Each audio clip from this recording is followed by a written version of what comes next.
Good evening. The photo of him along with his wife and two small children is heartbreaking. The picture of the perfect seeming family, except tonight Dad is gone from the picture because Dad raced cars for a living, and there was a tragedy in Las Vegas yesterday.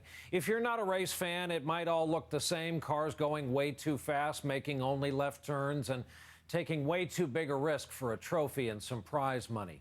If you're a fan, then you get it. If you're among racing's interconnected families, you understand it as well.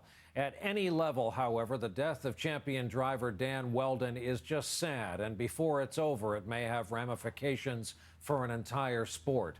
We want to begin tonight with NBC's George Lewis, who's in Las Vegas. And George, just to set the scene here, while NASCAR uses sedans that look roughly like the cars we all drive, these Indy cars are spindly hybrids with exposed wheels, and they go very fast.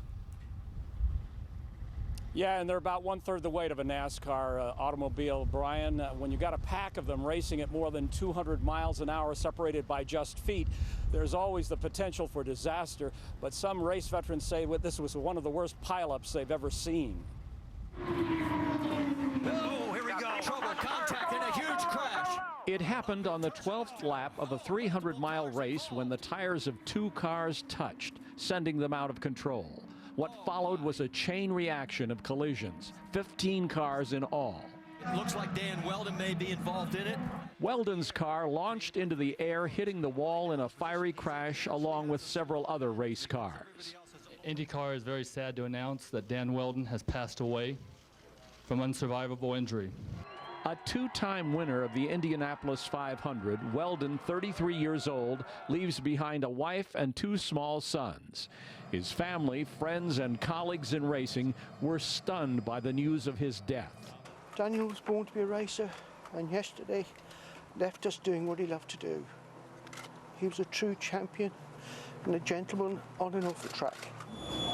He's a friend of all of us. He'll be missed, and I just feel for his family. 1 minute you're joking around before driver intros, and the next, Dan's gone. A few days before the race, Wheldon spoke to the cable network Versus. We're certainly up to the challenge, and these racetracks are tracks I normally go very, very well at. In an appearance with David Letterman in June, Wheldon talked about safety improvements to future Indy cars. You don't want the wheels climbing up when pleasant things happen. Exactly, and I don't want any part of that. But there are questions tonight about whether Indy cars belong at tracks like Las Vegas, a 1.5-mile banked oval designed for the NASCAR circuit. By contrast, the Indianapolis Motor Speedway is a 2.5-mile course, kind of a rectangle with rounded corners and long, flat straightaways. Five-time defending NASCAR champion Jimmy Johnson called for an end to IndyCar racing on oval tracks. Those cars are going so fast and get airborne frequently on ovals that I wouldn't run them on ovals. There's just no need to. When there is a wreck that transpires right in front of you, you don't have time to react, to brake, or even steer away from the wreck. And that's precisely what happened to Dan Wheldon.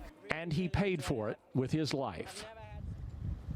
Now tonight, IndyCar USA, the organization that had this race here, had no comment to the critics who say that machines built for the Indianapolis 500 have no business racing on tracks like this one. Brian? All right, George Lewis tonight. Obviously, our thoughts are with members of his family.